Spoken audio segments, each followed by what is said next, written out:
d'aider la police. Il y a des gens qui ont le chic pour démontrer une chose tout en racontant une autre. Cette histoire d'écureuil doit vouloir dire, si tu veux qu'on t'aide, commence par aider les autres. Les voisins d'Albert ont été cambriolés.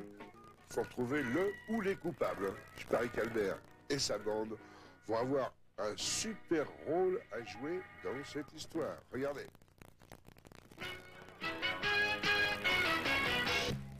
Et pourquoi on va toucher Donald? Je croyais qu'on devait aller au cinéma. Le policier a réuni tous les voisins pour monter des tours de garde entre eux. Mais il n'y a pas d'école demain matin. Ça veut dire qu'on pourrait peut-être se coucher tard et puis on en profiterait pour s'amuser un peu ce soir. De toute manière, tu ne te demandes jamais s'il y a école le lendemain, toi. Tu dors pendant tous les cours, alors ça ne gêne pas. Mais merci, c'est très drôle, je trouve. Oh, j'ai oublié. Tu te fais en boîte tout seul, hein? Mais voilà. Ça ne se passe pas trop mal pour l'instant. Mais Rudy n'a pas l'air super assuré. Pourtant, l'enquête va se passer correctement. Je suis sûr que ça va s'arranger pour eux. Je le sens. Je suis content que vous soyez tous venus. La bande qui a cambriolé cette maison a dû en attaquer d'autres dans le voisinage. Vous allez peut-être pouvoir nous aider à arrêter ces bandits. Qu'est-ce que nous pouvons faire, monsieur l'agent? Vous connaissez à peu près tous vos voisins, enfin si ce n'est pas le cas, faites-vous connaître.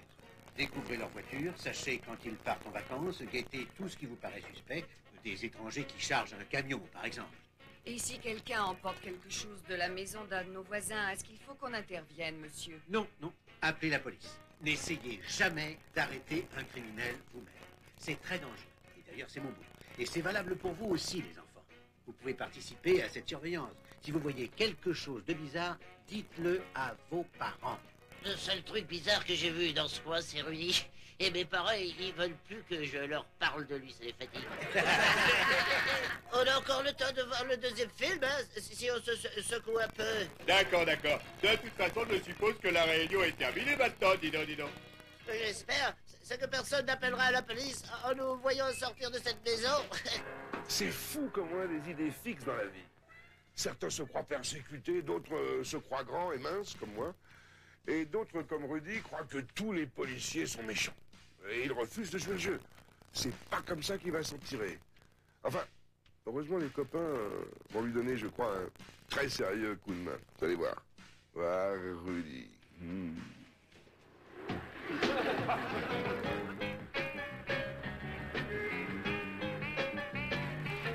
Ah bah ça y est. Ah ça alors, j'ai oublié mon argent à la maison. Ah ça y est, ça recommence. Le numéro des poches percées. Excuse-moi, Russell. Qu'est-ce que tu penserais d'un tout petit prêt? Et toi, qu'est-ce que tu penserais d'un tout petit non? Et toi, Bill, tu pourrais pas... On a une belle journée aujourd'hui, hein? Ah bah oui, c'est moins beau qu'hier. Il y a plus que d'argent. Donald, est-ce que tu pourrais pas me prêter... Ah bah si, bien sûr. Me prêter, Donald, j'ai toujours dit que tu es un type fabuleux. Je savais que je pouvais compter sur toi pour un emprunt. Ça, on peut toujours compter sur moi pour un emprunt. Tiens, à ce propos, je voudrais bien t'emprunter 10 $. Ah bon, d'accord. Et toi, Albert, allez, je ne sais pas... Je n'ai pas assez d'argent pour t'emprunter, mais je peux retourner avec toi chez toi pour en chercher, mon bonhomme. D'accord, mais faut se dépêcher, là.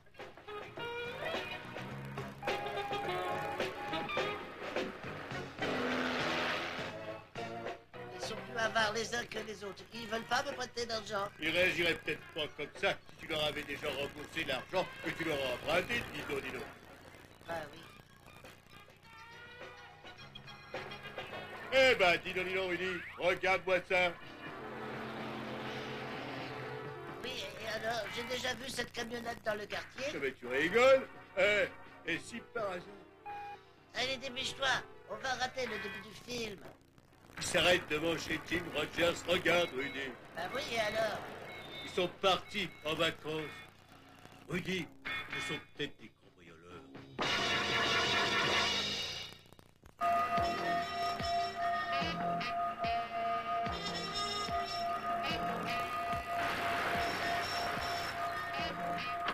Vite, cache-toi par là. Oh, alors, c'est ridicule, ce sont peut-être des livreurs, tout simplement. Vaut mieux pas prendre de risques. J'ai noté le numéro de la plaque. et on pourra décrire le camion. Viens, on va le dire à mes parents.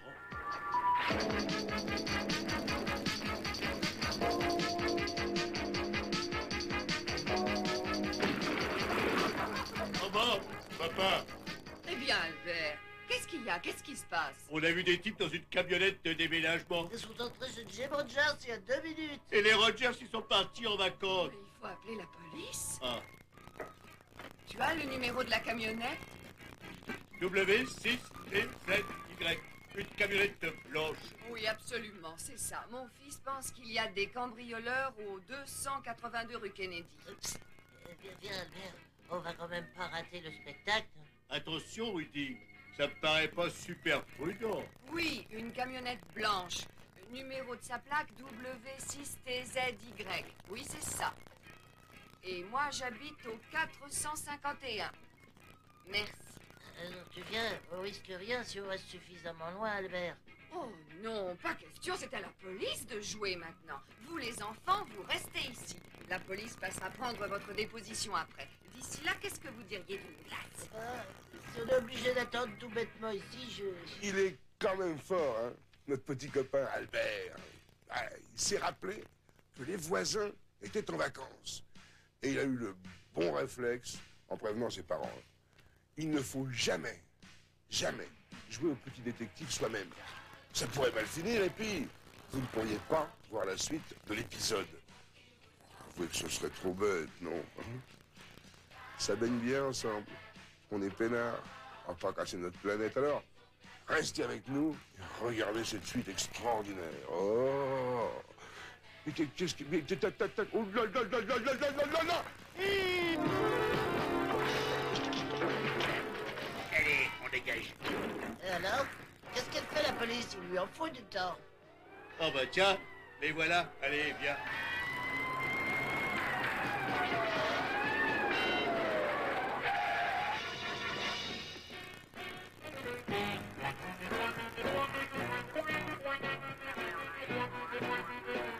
Vous les avez eus? Oui, bien entendu. Vous êtes les enfants de la femme qui a téléphoné. Oui, c'est ma mère. Vous avez su réagir très vite, je vous félicite. Ils en mettent du temps, ces deux rigolos. Ils sont partis depuis des siècles. Regardez, ils ont été arrêtés. Merci encore de nous avoir aidé à mettre la main sur ces cambrioleurs. On a fait ce qu'on a pu et on a eu de la chance. Oui, mais si vous avez besoin d'un coup de main pour en arrêter d'autres, hein, vous nous faites signe et puis c'est tout, hein. Rudy 007. Ah bah oui, ça sûrement, 000. T'as tellement de zéros que t'as plus un seul dollar. Bah non. Qu'est-ce qui se passe? Ah, c'est incroyable. J'ai oublié de prendre de l'argent pour aller au cinéma. Aucun problème, Rudy. Quoi? J'ai dit aucun problème, Rudy. Russell, je t'ai jamais dit que tu étais le meilleur copain que j'ai eu dans le monde? Ah, c'est trop sympa, tu vas me faire rougir. J'en reviens pas que tu me prêtes de l'argent pour aller au cinéma. Mais qu'est-ce qui t'a parlé de te prêter de l'argent? Mais je comprends pas. J'ai dit aucun problème, Rudy. Parce que tu as raté la dernière séance. Je le sais bien puisque on y était. Alors là, cette fois, ça suffit. Je craque. Allô. C'est comme ça que tu vas traiter le meilleur copain que t'aies jamais eu au monde? S'il vous plaît, arrêtez ce fauteur de trouble. Si je devais le faire, je t'aurais déjà arrêté. Moi? Ah, mais c'est pas moi, c'est lui qui... En fait, Russell et moi, on est super copains, hein. On plaisantait, c'est tout.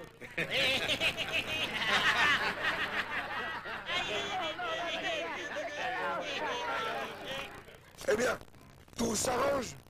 Fallait pas être pessimiste. Notre ami Rudy était moins bloqué qu'au début, hein. Entre nous, moi, j'en ai jamais douté. Non, j'ai pas vu l'épisode avant, mais je connais bien Albert et sa bande. Ils se sortent toujours des situations les plus difficiles. Non, sans blague, vous le verrez dans les autres épisodes, ils sont tous plus extra les uns que les autres. Bon, mes enfants, là, je vais vous laisser. Il faut que je travaille. À bientôt, et si vous croisez un de ces types de la bande, n'oubliez pas de lui dire un bonjour d'Albert.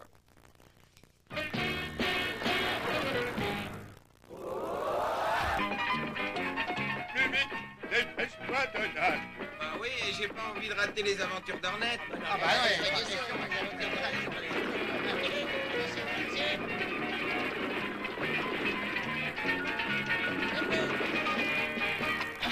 Ce n'est pas un monstre, ce n'est pas un mutant. C'est tout simplement un héros. C'est Ornette. Qu'est-ce qui se passe? Je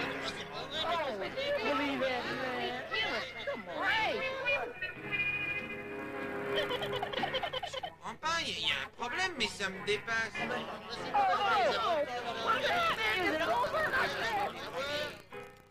Faut appeler un dépanneur quelconque.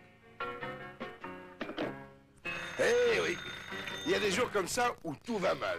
Tiens, déjà le matin, le réveil ne sonne pas. Et on est sûr d'arriver en retard à l'école ou au bureau. Hein. Vous vous précipitez, vous enfilez votre pantalon et crac, vous passez à travers. Vous rasez, en même temps vous éternuez. Et vous ouvrez du nez jusqu'à l'oreille. Ah, vous voulez téléphoner? Oh, ben ça c'est très facile. Et voilà. Et pour dire à votre patron que vous serez en retard, et pas de tonalité.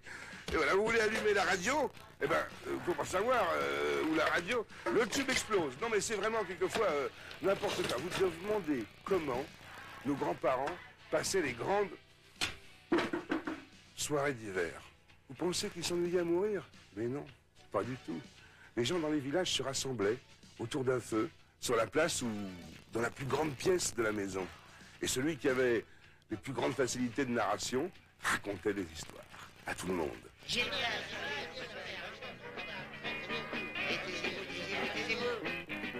Paul Bunyan est un des plus grands héros de tous les temps, et pourquoi ne pas le dire, le plus grand.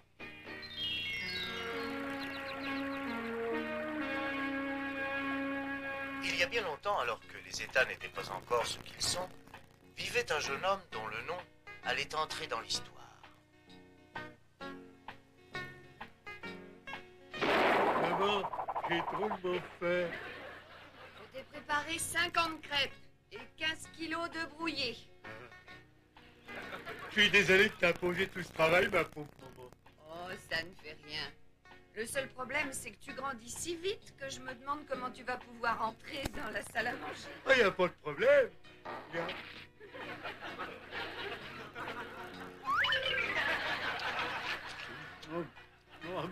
Non, mais c'est bon, hein? Il faut que je continue de tricoter ta chaussette. J'espère finir avant la fin de la semaine. Maman, j'ai réfléchi. Je deviens trop grand pour rester à la maison. Le moment est venu de partir. Et puis de me faire un nom, quoi. Je veux être devenu célèbre avant mardi prochain. Je savais que ce jour viendrait, mon petit. C'est vrai que je suis ton petit. Oh, je suis très fière de toi. À propos, qu'est-ce que tu vas faire pour devenir célèbre?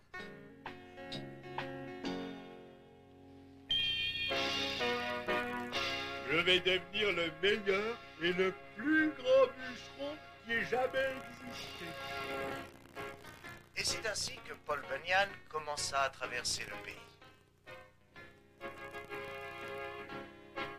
Alors qu'il traversait l'Arizona, un clou perça sa chaussure et avant qu'il s'en rende compte, il avait creusé le sol sur près de 400 kilomètres. Tiens, oh bah ça alors. Quel grand canyon.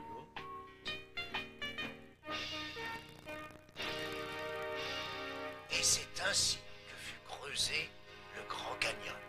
Attention, je vous avais prévenu. C'est une légende. Mais elle est très célèbre aux États-Unis. Hein. Vous allez me dire, bon, on aurait pu raconter une histoire ou une légende européenne. Oui, mais ça nous a fait voyager sans débourser quoi que ce soit. Et puis dans ce cas, c'est moi qui aurais dû la raconter. Et puis il n'y a pas de raison que ce soit toujours moi qui travaille. Voilà. Quelques temps après, alors que Paul Bunyan cherchait un endroit où s'installer, il commença à neiger. Ce fut l'hiver le plus rigoureux de tous les temps. Il fit tellement froid que la neige devint bleue. Oui, parfaitement bleue. Qu'est-ce qui se passe?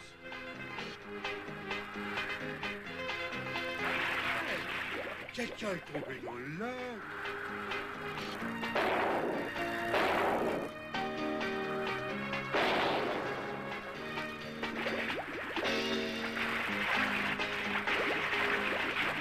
j'arrive. Je vais te sortir de là.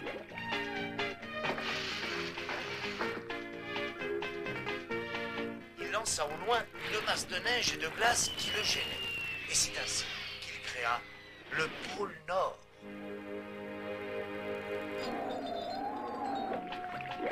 Il a disparu. Oh, mais je vais le retrouver.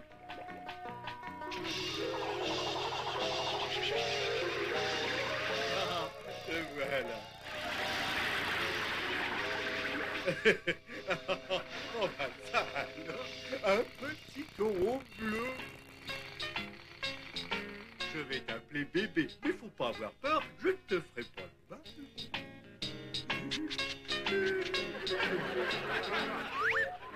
Oh, mais oh, oh, oh, oh. Arrête, bébé.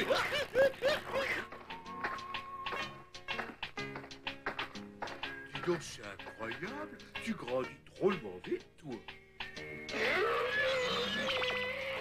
Avec un peu de chance, tu vas devenir aussi grand que moi. Je me sentirais moi seul.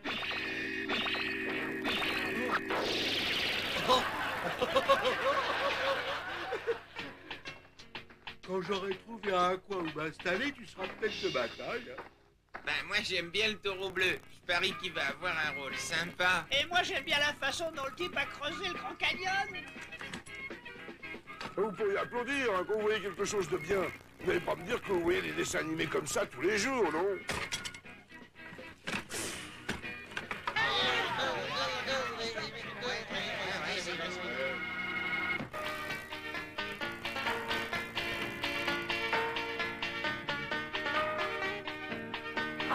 Tu as encore faim, bébé, hein?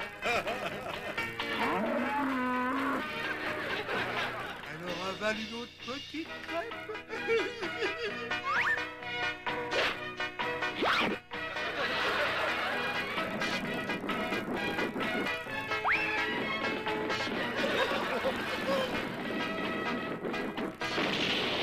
Reviens, bébé, reviens ici.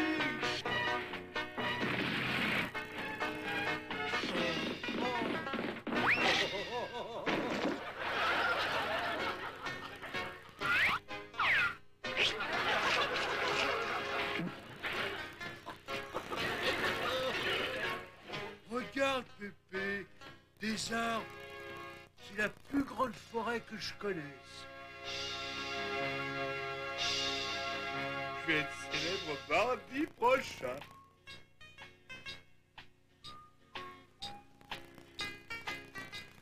Et ça va, vous n'êtes pas trop angoissé, non? Et là, regardez Bucky. Appelez-moi Bucky Bunyan. Je vais me dégourdir les jambes dans mon Grand Canyon.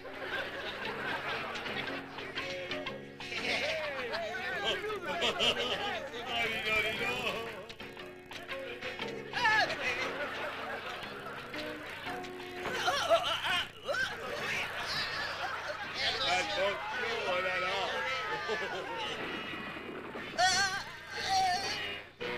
Pas de panique, laissez-moi faire. Ouf. Merci, Rudy.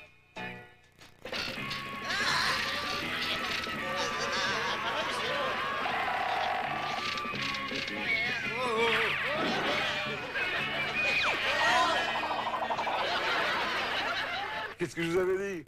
Elle est sympa, cette histoire. Je savais que vous ne regretteriez pas d'être resté avec nous.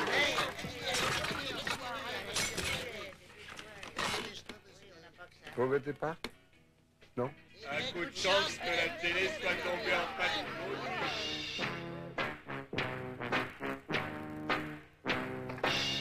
J'ai jamais vu une forêt aussi grande. Je me demande pourquoi il n'y a pas de village par ici. C'est à cause du malin. Hein? Qu'est-ce que dit ça? C'est moi. Je suis là.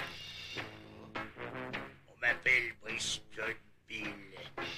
Ah bah content de te voir, moi c'est Paul Bunyan. Et ça c'est bébé, mon super taureau bleu. Salut, bébé. Robin. Et qu'est-ce que c'est que cette histoire du mal? Hein? Ben, c'est très simple. Regarde donc cette rivière. Hein? C'est la plus dangereuse qui existe. Hein? peut pas faire flotter des troncs d'arbres sur cette rivière. Personne n'a réussi à les mener à bon port, en tout cas. Ah bon? Eh ben, on verra ça plus tard, hein? D'accord.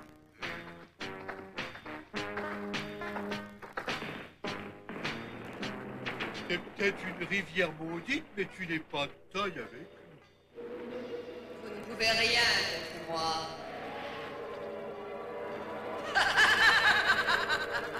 Rivière, t'aurais jamais dû faire ça. Qu'est-ce qu'on pourrait faire contre elle? Bébé va se charger de rendre cette rivière rectiligne, mais il faut d'abord fabriquer un harnais le plus résistant qui soit. Bon ben moi je m'en occupe. Il y a un filon de fer à 60 km de profondeur là, je creuse tout de suite.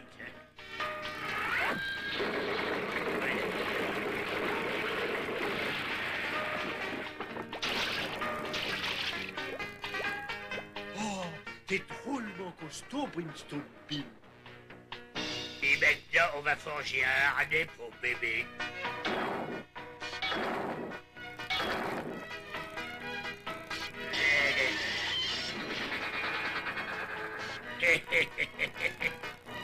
On ne l'a jamais fabriqué de plus résistant. Ne bouge pas, bébé. Il faut que je passe des chaînes autour de la rivière. Aucun tronc d'arbre ne voyage sur moi. Oh, bah, et moi, je vais trouver le contraire. Continue, Paul. Il faut que tu lui passes les chaînes. Allez. Allez, bébé, tire. Tire plus fort que jamais. On compte sur toi. Allez, tire, bébé. Vas-y, tire, vas-y. Tu peux y arriver, vas-y. Allez.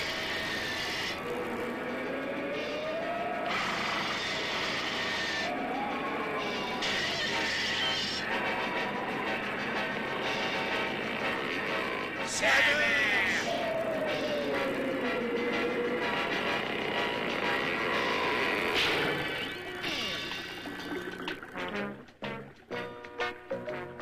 Bravo, t'as réussi. C'est grâce à ton harnais.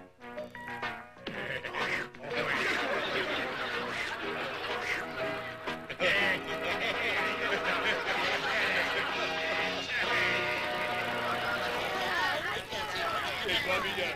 En tout cas, je comprends pourquoi ils sont devenus aussi célèbres. Ils refusaient pas de se remonter les manches à l'époque. Hein.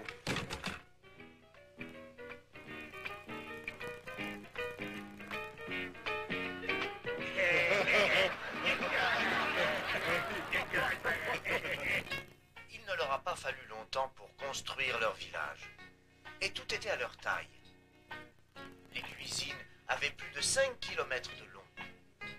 La nourriture était acheminée par wagonnets.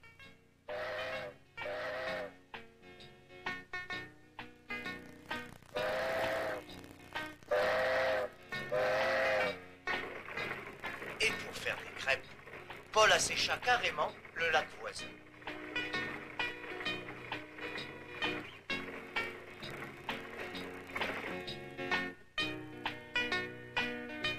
Le camp est presque terminé. Faut engager des hommes.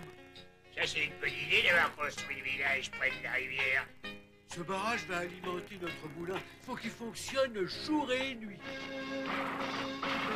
C'est bizarre, bébé n'a pas l'air dans son assiette. Quelque chose a l'air de l'inquiéter dans le barrage.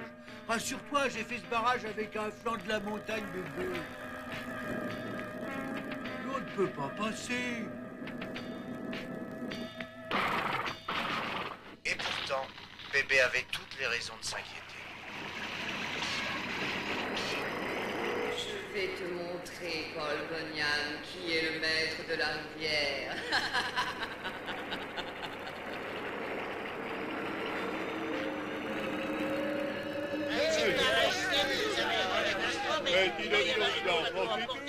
Hé, les copains, j'ai réparé la télé. Vous voulez voir, Brown Hornet? Alors, écoute la suite. Moi, finalement, ça m'aurait plu de vivre à cette époque. Le problème, c'est que c'est moi qui aurais été désigné pour faire le pit. Ça, c'est sûr, et ça m'étonne pas. Pour ceux qui n'ont pas lu cette histoire dans un livre, je vais vous la raconter tout de suite.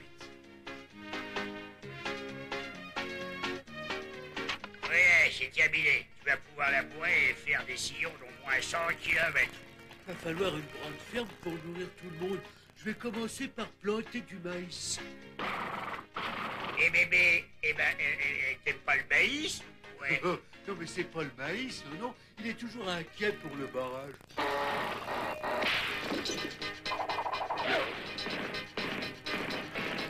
Allez, va droit dessus. Vaut mieux l'arrêter tout de suite.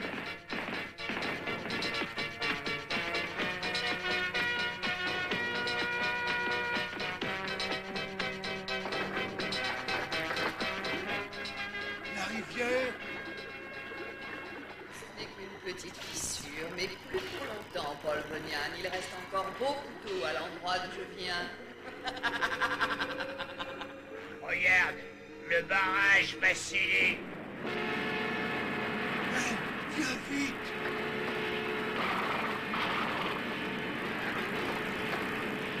Faut fermer la fissure. Alors je pousse d'un côté et toi tu pousses de l'autre.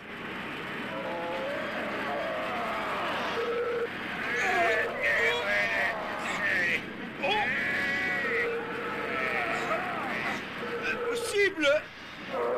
Je vais vous donner une leçon à tous les deux. Je vais balayer votre village et vous avec. Le barrage commence à lâcher.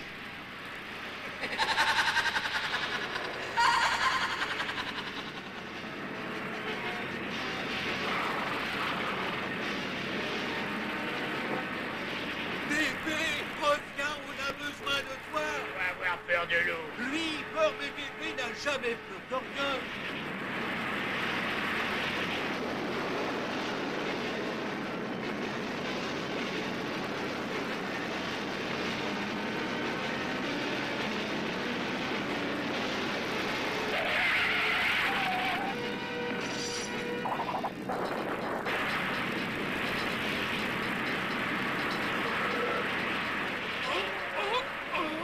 Regarde, c'est lui.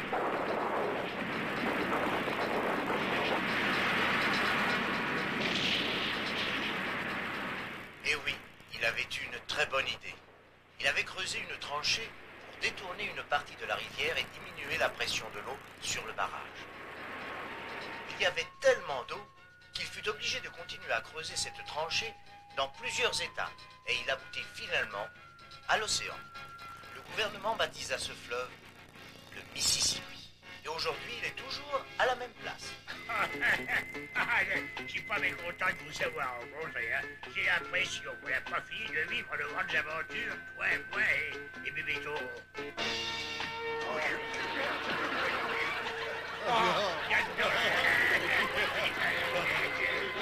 Et c'est ainsi que Paul Bunyan est devenu célèbre. Ça, c'est un peu normal. Ben, ça y est, les petits enfants, hein? Vous êtes arrivés au bout. Vous êtes contents? Eh, vous avez passé un bon moment, hein? Oui.